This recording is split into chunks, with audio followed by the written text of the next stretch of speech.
back to my Let's Play of ArcaniA. We rejoin our pal here in these caves. We're in pursuit of the demon. Demon who attacked Setarrif, well, was summoned to Setarrif and then attacked. And then left into the mountains with the king, and apparently it's absorbed some of the artifacts or something. Anyways, our pal here is the only hope, it would seem, or is the main hope that we have of defeating this fiend who poses a threat. Selena on the series said not just to Argaan but to the whole world, which is, you know, that's great. Let's turn our magic on. Elixir of Prowess, Sublime Healing, always nice. Is this? Nope. Oh yeah, it is. Duh. Essence of Eternity, Sublime Healing, War Arrows. Well, that's a lot of arrows. Muck Wasp arrows. That's nice too. And a Setarrifian warbow. The exquisite bow used to belong to a Setarrifian knight. That's quite powerful. It's quite powerful, that is. You're right, pal. It is quite powerful.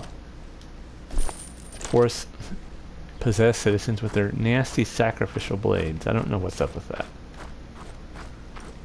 Are they poor? Maybe they're nasty. Okay. Where am I supposed to be going?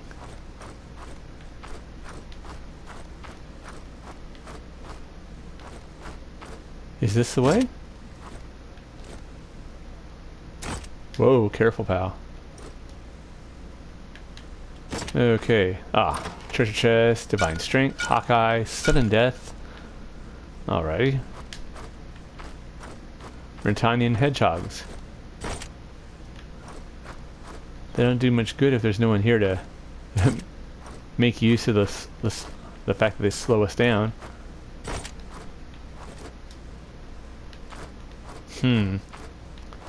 Are there any more baddies? Any more baddies? Grave vial. Shorten. Who cares? Who cares? Not me. I don't care neither. Yeah, I know you don't, pal. You're way too good for a short knife. Yeah, when it comes to fighting, who needs it? A short knife. I'm not eating or slicing bread. It's true, we are not eating or slicing bread at the moment. Sudden death. Divine elixir of prowess. Elixir of arcane power. That's nice for our pal here, since he is something of a wizard. Okay, let's see. How do we do this? Oh, sublime healing. Let me make sure I'm... Yeah, pal, come on.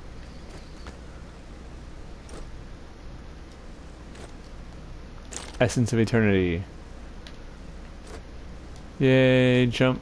Hop, hop. Hop, hop. Hop, hop, pal. Wow! You little jerk. Oh, there's a bunch of you. Or at least a few of you. 3.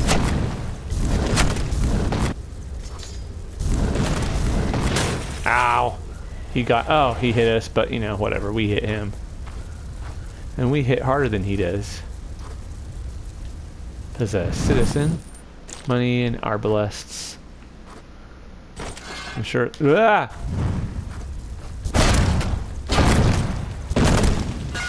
Jeez, Sir Knight, that was very rude. A blunt winged axe. See, he's not sharp at taking care of his equipment. Nasty sacrificial blades. Possess mage. Huh. Wonder what that is. Ah!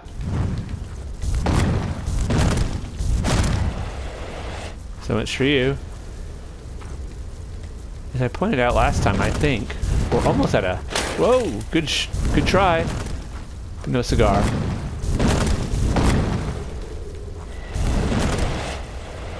Haha. Haha. Someone get an ouchie?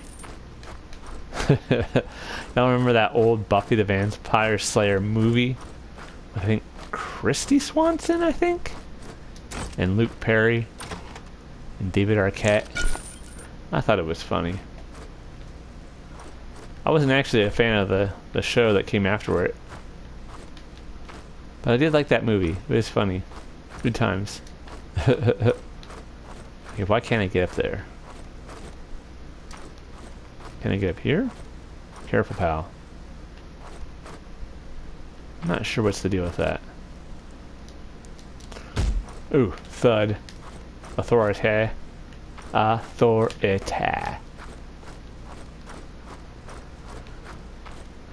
Sorry if I make any of y'all sick. Motion sick from watching me swing around. I sometimes make myself sick.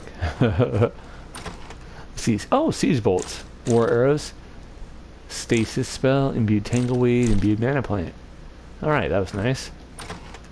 Magic bandages and Baelith. Oh yeah, those Bale arrows. That paralyzing shock arrows. Gold. Oh, the Soul Terror crossbow. Jeez. This crossbow almost boils over with demonic essence. Only a totally depraved or very hard-nosed person would dare to touch it. Well, we can't let it fall into other people's hands. So, pal, you're just gonna have to hold on to it. Ah, nice. We're not gonna use it because it doesn't have a good magic bonus that our other one does. And I don't know. We're not bad pals who are using funky demonic stuff. At least, not too much. Not when we don't need to. Actually, you shouldn't use it ever. It's just bad practice. Like, well, I'll only use evil things when I need to. Absolutely speaking. Let's see, is it this way? Yes. That's a very slippery slope, as they say. And there's always the problem with in formalized logic, or in logic, the slippery slope is not, strictly speaking, a logical problem. Like, you know, you can't prove logically that what follows on one thing, you know, if it's slippery slope from A to B to C, and since C is a huge problem, you don't want to do A, because from A you'll tend to go to B, and from B to tend to go to C. Well, there's nothing in that logic, a logical demonstration, logical argument necessarily can latch onto, and thus allowing you to draw a necessary conclusion. Oh geez, the magma spider. Ow. Okay.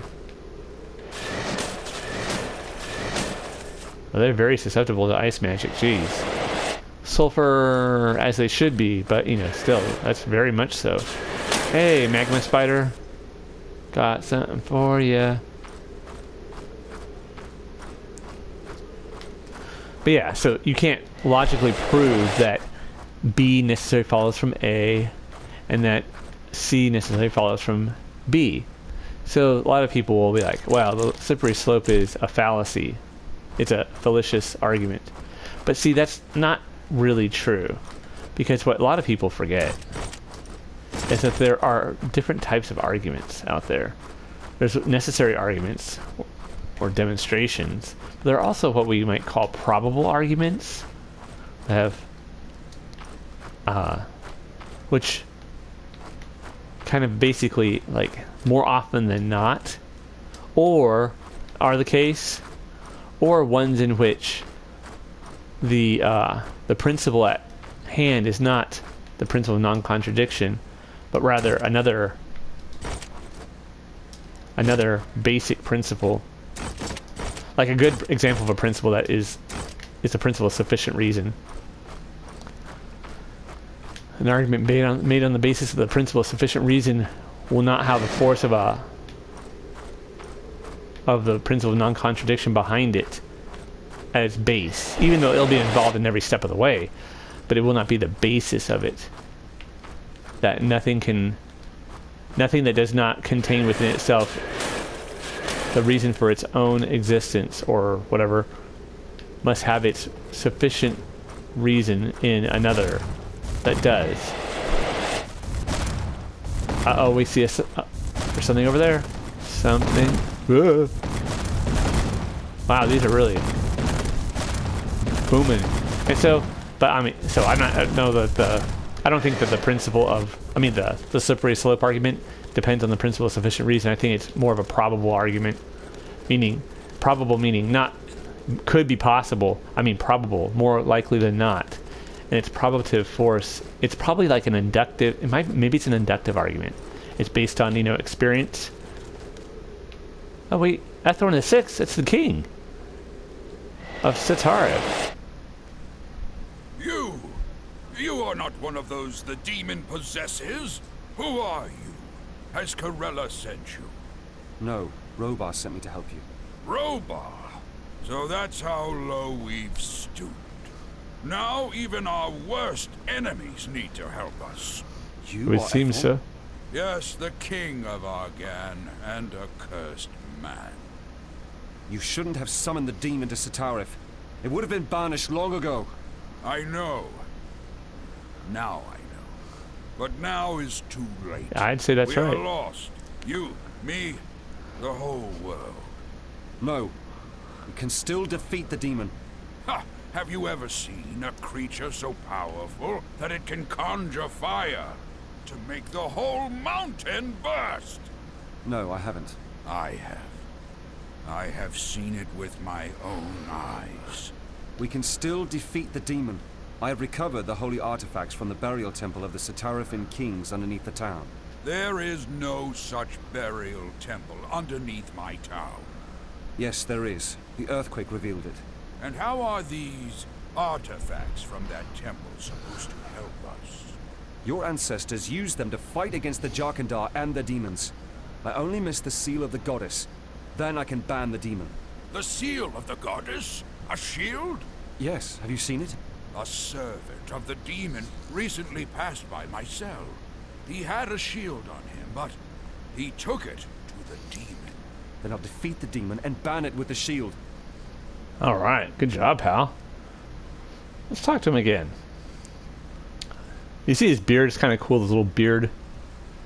Beard, I don't know, beard braids, the sides of his beard. It's kind of cool. Why did you summon the demon to Setarrif? It was the last chance I saw to save Setarrif from the Myrtannians. I understand, but how did you learn about the demon in the first place? Thoris brought an orc to my court, a shaman. He knew about the demon. He knew how to summon and control it. Yes, he even knew the right point of time to do it. How did he know of this? An old orcish prophecy mentioned it, and it was right. Why did you lose control over the demon? The shaman, he interrupted his magic after the demon had defeated the Myrtannians. Uh-oh. He laughed out loud and screamed, Feshyr! And then the demon descended on Setarrif. It all went so fast, I didn't have the time to behead Grosh. The orc shaman was called Grosh. Yes. Then Lester killed him for you. Lester? A friend. Oh, that was that orc that was out that when we played as Lester for a bit. Oh, I didn't realize that was him. Huh. But he was an ally of, what's his face? Trask, or whatever that guy was. Thoris, Trask. What am I saying? Did the demon drag you here? No, I followed the demon when it entered the mountain. I was going to kill it, but then it sparked off the fire, and the earth began to tremble. A rock hit me and knocked me down, and then I woke up in this cell. Uh-oh. Huh. Well, can we open the gate? Hey, I guess not. Well, I'd let you out, but... Sorry, Ethorn. Well, I don't think we can let the king out of his cell. Let us actually save. Good job, pal.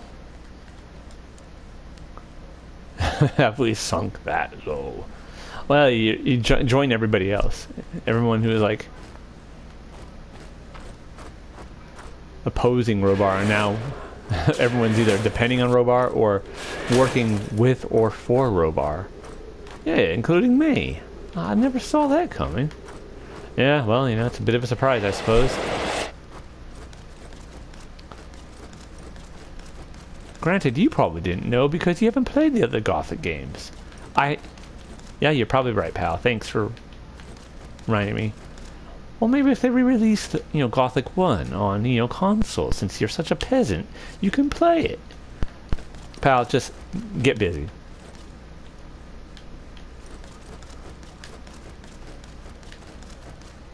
Alright, well, these things are still here. Oh, geez. Alright, pal. Probably not as dangerous as that tomb of Lord Dominique, but still something of a I like to do. Yipies. Oh, jeez. Okay, it is as dangerous. Yes. It is just as dangerous. Man, I almost got killed right there. Except it doesn't have that ranged... I mean that... What do you call it? The burning effect. Yikes. Oh, jeez. Got hit again.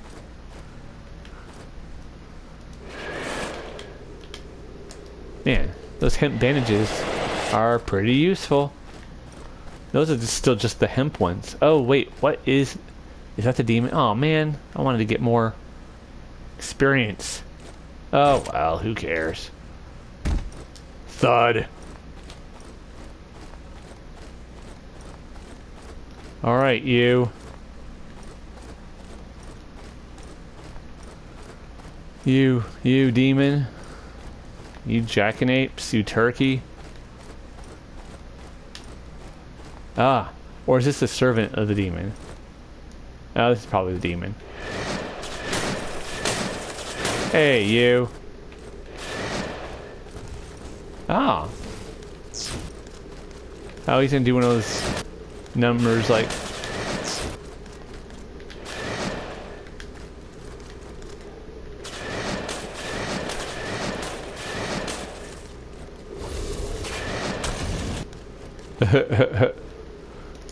Let's actually was he supposed to talk? I guess he doesn't want to talk to us. Why isn't he gloating or something? I mean, come on. Use one of those. Yeah, use one of those.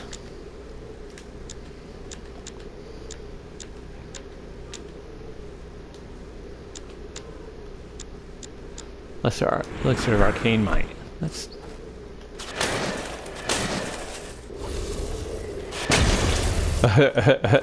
What's wrong, demon?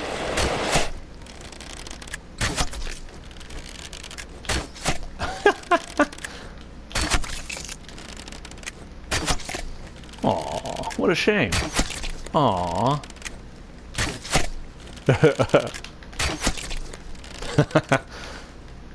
Oh man, you made me waste that freaking precious siege bolt. I thought he was gonna do that.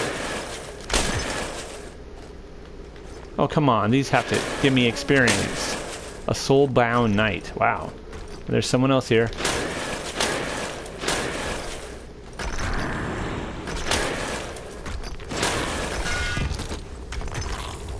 Hey, magma golem. Ah.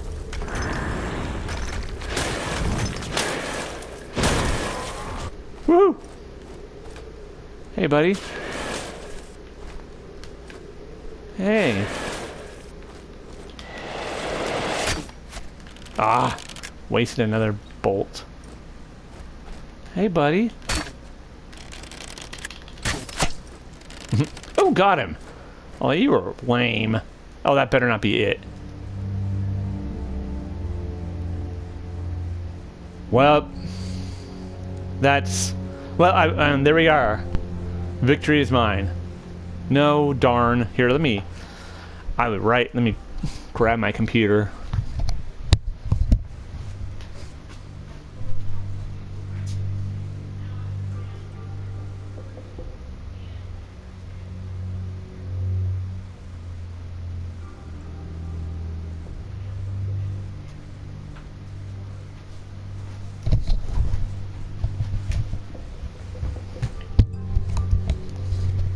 All right. Well, that is that. That was just as how would I say anticlimactic as beating Zisha, I have to say, at the end of the base game. But let's actually see. And then, of course, the stupid PS4 version does not show the cutscenes. Let's see. ArcaniA. No, not ArcaniA. ArcaniA. Fall of Setarrif.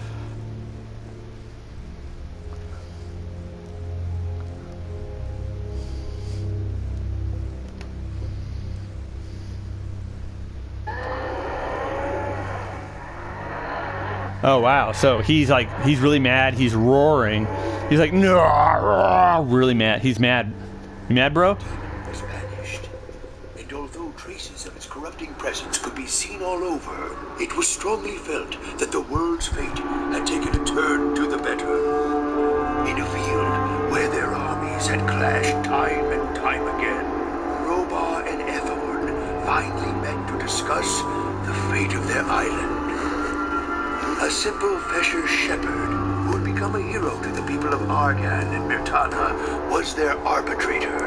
And even though there were some voices that bitterly opposed peace, you don't have to do that. We can defeat them. Hagen. The voices of reason prevailed. Everything is going to be all right.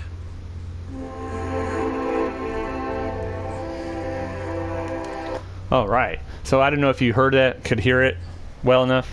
Anyway, so more or less happy ending. Lots of terrible things that happened. Lots of people died. However, with the death of the banishment of the demon accomplished, King Rhobar was willing to negotiate with King Ethorn, which is pretty cool, given that how things were, and I would imagine Rhobar's relative advantage here, maybe, although he did lose a lot of his army. And Ethorn and Rhobar were able to get together and negotiate for peace on the island of Argaan.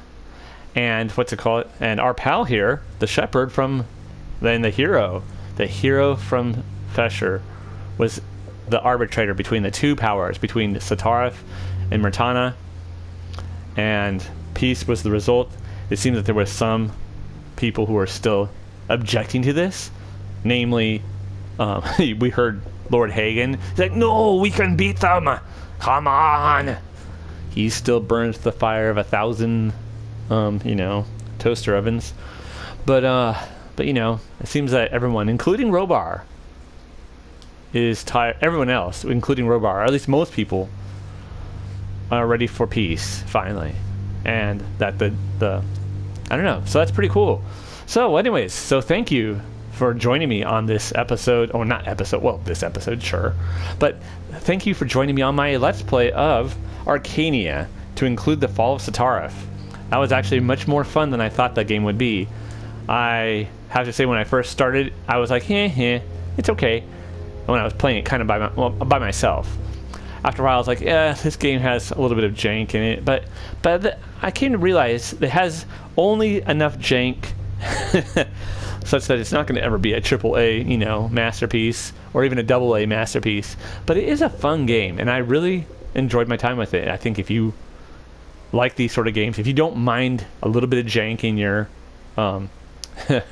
Western RPGs, then I think this is definitely a good game for you. And I'm not sure how much it develops on the storyline or the world of Gothic as a whole. I know this is definitely considered more of a spin-off now, but I don't know if that's story-wise the case, or whether it was more just the style of gameplay it was, given I've heard that Gothic 1 through 3 have much stronger role-playing aspects to them than does ArcaniA. ArcaniA, which was originally Gothic 4, and to a certain extent still is definitely much more of a linear experience, although it does have, a fair number of choices in-game. Like I said, some of them more significant than others. There's usually, in most of the areas we went, there was more than one way to skin the cat that needed to be skinned, although, I mean, I don't know why you're skinning cats. Maybe you need to get a life and quit being a psycho, but I like cats. I don't know why people need to skin them. You better not, in fact. But yeah, if you remember where the Cleave Maiden was, we could choose between helping Murdra or helping Lorne the Fisherman. And both for the sake of getting past, was it D'Artan the bandit, and then in Stewark you could either help Hartan or his brother, Hartan and Leuven, or you could help the Renwick the Baron. And I didn't help Renwick because he was allying with Rhobar, and at that time our pal was dead set against Rhobar, so I didn't even think to help Hartan. Not Hartan, whatever his name was. I don't know. I just said that and I can't remember now. Renwick. So you could do either way, which was interesting. And then the Valley of Blood, I don't know if there's what options you had there. But again, in Silver Lake, was there options in Silver Lake? I don't even know. There might have been. That was a cool area. I really liked the Silver Lake orcs. I thought they were really cool. Maelog the Shaman, and what was it? That one orc that was in the forest that was off by himself. He was cool. Orcs are free. Orc Garu Gara or whatever it was. I don't know. That was cool. And then the holy tree, where the mages live. That was pretty interesting. I like the archmages. Merdarian, the Archmaster of Water, the Grand Master of Water. He was okay. He kind of seemed goofy, but I actually liked Ningal and Milton the best. I thought they were both really interesting characters. I liked Ningal a lot more than I thought I would, and Milton is just, I don't know, he's a cool guy. Really chill, really, got it together. And then, what's it called? You could help, either the two mages to gain access to the Grandmasters there the Guardian of the Roots, Jelana or Voltus Maximus. They were kind of interesting, kind of jerks, but that was weird, and you can do that either way. And the Weather Shrine and all that. And then what else? There was the monastery, and I don't know, that was interesting, I suppose. And defeated Zisha. That was kind of, there was and there was also stuff at Setarrif, and I don't know, there was all sorts of things. So good game. I really enjoyed the journey there, as it were. This is definitely a game where the journey, quote unquote, is definitely better than the conclusion. The conclusions are kind of even with the cutscenes. The cutscene here was very sparse and minimal, not a very substantial, not a meaty thing. You didn't miss much. The only thing we missed was, and I told you it, and hopefully you were able to hear it, but I told you it was that the little conclusion that Setarrif, what was left of Setarrif, and was able to make peace with the Myrtannians, King Rhobar, and King Rhobar himself was cured. And it's obviously the case that the gods and demons are not banned like Rhobar thought or wanted, whatever he was going on about his sort of humanistic supremacy. Like, we will, or at least not necessarily humans, but moral supremacy of this world. This world now is for us. And you're like, well, if you banish all the demons and the gods, how come this demon's in your head messing with you? He's like, yeah, that's a problem. That kind of throws a monkey wrench in the whole thing. And maybe it wasn't so easy. Maybe you were kind of crazy. Maybe you got a Napoleon complex. So it seems like Rhobar's Napoleon complex has ended, which is nice. I mean, yes, it's good to bring order to the world, and sometimes you think it would be good if revolutionary order and order and all the virtues of the French Revolution are brought everywhere. But I don't know, all the violence and destruction that is brought by that, both in history and in fighting in across Europe from Napoleon, or for the French Revolutionary armies and Napoleon, or if you think about it in like in Mexico, the fighting in the between the government forces and the Cristeros, the ones trying to order and modernize, and others like, hey, you're trampling all over our culture and our rights and our. So I don't know. And then you think about in the 20th century, a lot of the stuff of, there's a saying in some countries be nice to the United States, or they'll bring democracy to your country. I mean, there's that sense that, yeah, they're just there for the oil, this or that other thing. But while that's always true, people are always grasping. It's fallen human nature. On the other hand, though, you think there's still that sense of like the French Revolution, of bringing democracy and order and reason to across the world, but it causes problems at the same time. And which is best, I don't know. It's a hard balance to strike, and I don't think we hit upon that balance very well. And if we do hit upon it, we don't keep at it. I don't know. We go wrong very easily. It's like Aristotle says, it's like an archer trying to hit a bullseye in a target. And the more difficult a question, the further away the target is. And it's so easy to go wrong, because you can go wrong in any number of ways. But to hit the mean, the center, that's where skill and virtue are required. So, again, all right, thank you for joining me. I really enjoyed this game a heck of a lot more than I would have thought. And I probably enjoyed it a lot more playing it here with my Let's Play than I would have playing it on my own. In fact, I know I would. I did. So, I don't know what game I'm going to do to replace this. I have a couple ideas. But stay tuned, and thank you for all of y'all who gave me some feedback during this, my first Let's Play. It's not the first one I've completed, but it's the first one I started. So I appreciate it all, and to anyone else who winds up watching this, I hope you enjoy. So if you have any other games that that are like this, kind of like either just good Western RPGs, I do like those a lot. I also...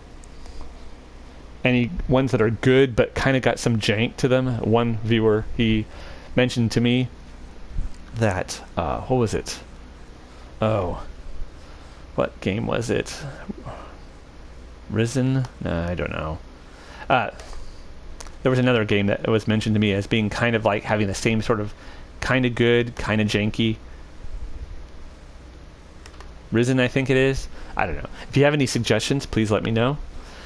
And if you like these videos, please, like the videos, and leave a comment.